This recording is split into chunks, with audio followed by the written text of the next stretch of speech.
Recently, I got into the world of fountain pens, which is, to say the least, overwhelming, but also very fun and interesting. And in today's video, I wanted to walk you through some of the basics of using fountain pens, my personal recommendations on what fountain pen brands you should use, as well as inks, and a tour of my mini fountain pen collection. Make sure to keep watching to know more about it.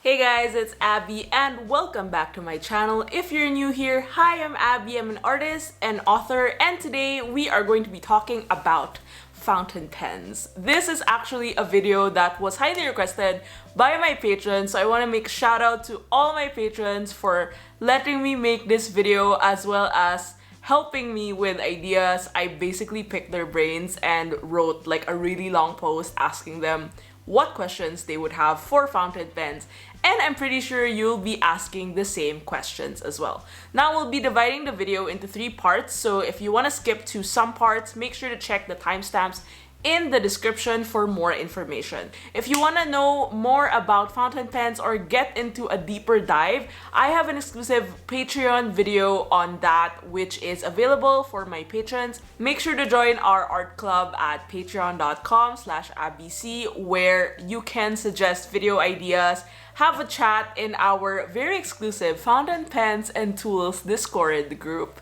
and also get in touch with other creatives and be more creative. So if you're wondering why I suddenly got into fountain pens, well, it's quite a long story, but to sum it all up, I attended this exhibit in Japan from Lamy featuring Christoph Niemann's work. I'm a huge fan of Christoph Niemann, and it was sponsored by Lamy, so I was like looking at Lamy and I tried the pens there, and next scene I went to Loft and bought my first Lamy pen. So the rest is history, I would say, but I think I got more into it when I found out that a lot of people also got into it, especially in my inner circle. I have a couple of friends who are into fountain pens, and having that sense of community is like, oh my gosh, we can talk about fountain pens. And eventually our Discord group on Patreon started to gain this interest in fountain pens, and a lot of my patrons actually have fountain pens. So then it started this whole thing where we always like shared our ink swatches and also, you know, got to talk about, oh, look at this new pen that is coming out in the market. And I am basically in that fountain pen rabbit hole, and I am never leaving that place. So it's no surprise that when you search fountain pens, there's so many ideas, so many suggestions, so many types to consider. I myself have watched hours of YouTube videos on this. I will link all of the relevant links that I've watched, mostly videos from Goulet pens and JetPens, because they just provide all the necessary information I need to get to know more about what fountain pen type I should get, what writing style I should be doing, and that sort of helped me also develop into what I want my fountain pens to be and how I want to use them. Recently, I've been using them actually every day for my planner. I don't know, for some reason I used to reach for my gel pen. Now I'm just like, okay, I'll use the fountain pen. I'll just be a bit more fancy, you know, try to add some pizzazz to your day. So before we begin, this video is not sponsored. It is sponsored by my patrons though, so thank you so much to my patrons for always indulging me in these types of videos. So we're gonna head on and talk about the basics that you need to know before getting a fountain pen.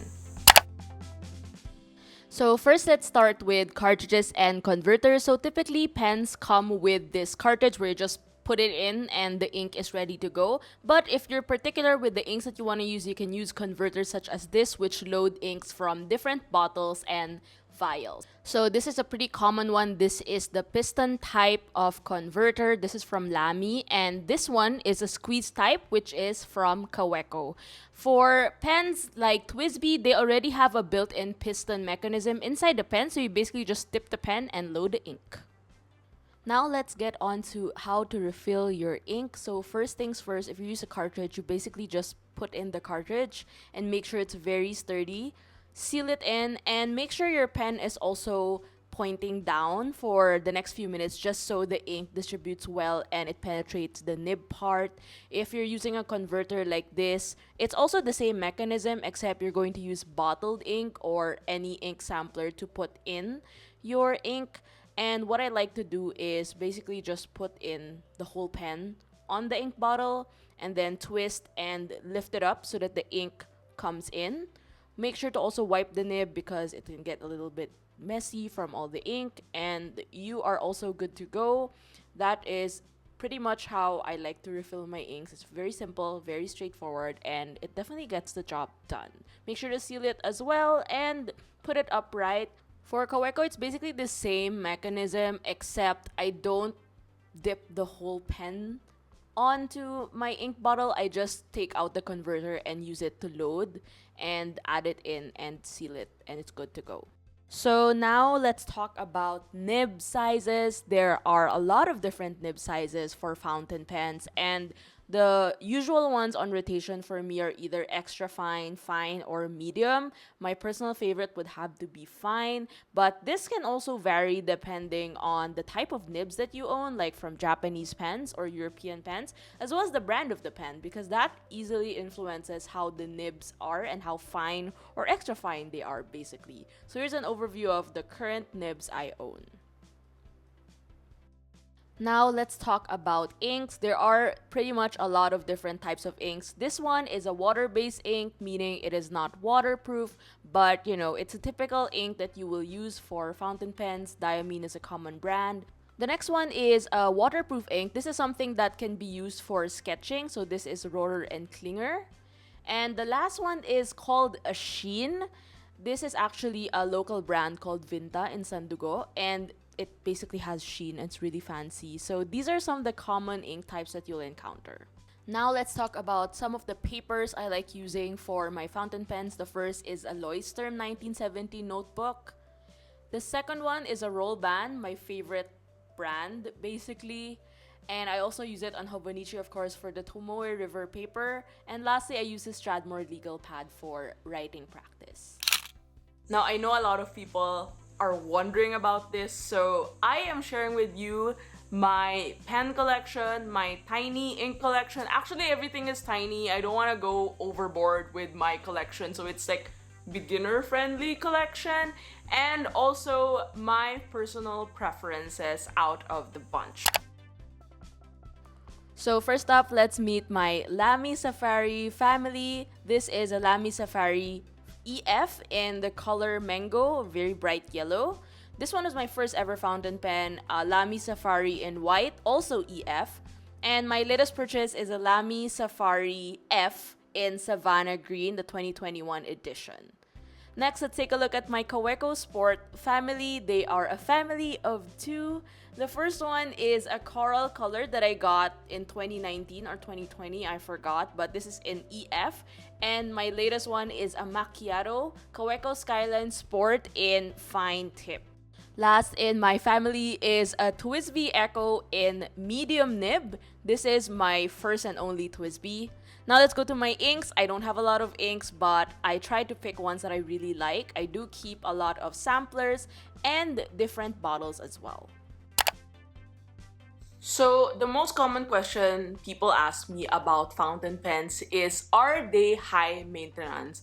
And based on my experience, it used to be high maintenance, but because I wasn't educated with how I should use it, even like the flushing techniques and ink and cleaning. But nowadays, I feel like it's not as high maintenance. You basically uncap the pen and you start writing, and once everything is loaded, like the ink, the nib, it just gets easier. I think there is that requirement that you have to do like some ink cleaning or flushing, which also a lot of people have asked, like how often should you wash your pens? I personally wash them on impulse, but I make sure it's like if the ink is almost finished. Sometimes I finish the ink, sometimes I don't. It depends on the ink I get also. I am currently at that stage where I'm looking for different inks to try and figuring out which ones will be my favorites. Hence the fact that I don't have a lot of inks. I usually buy samples actually. And with that, I just find that cleaning them at least like once a month or every 2 weeks will help them, maintain their cleanliness. I'm trying to think what tips I can provide for beginners because technically I'm still a beginner. So if there are tips I could give you, the first one is to get your fountain pen. I don't know what type is best for you, but my personal recommendation is the Lamy Safari. Mostly because, hear me out, it's a bit expensive. It's more over like 20 USD and up, so it's like 1,000 plus pesos. I think mine is like 1.5. It depends also if the pen is limited edition, or for example, the ones I got are very much limited edition except for the white, which is a classic one. And I highly suggest getting a Lamy mostly because it was easier for me to transition. I used to use a lot of G-Tech and Muji gel pens, 0.38, 0.4. If you are using something similar, I highly suggest getting the Lamy Safari in extra fine or the fine tip. And apart from that, Kaweco is also a nice way to start.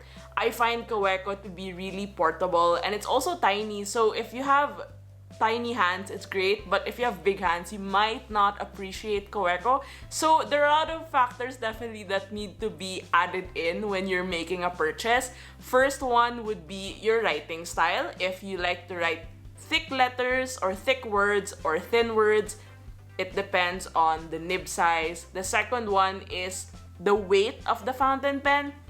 If you're like me who doesn't really bother, like, because my pens are not aluminum or not made of brass, so they're not as heavy as the other pens, and personally I don't mind because I'm used to carrying this kind of weight.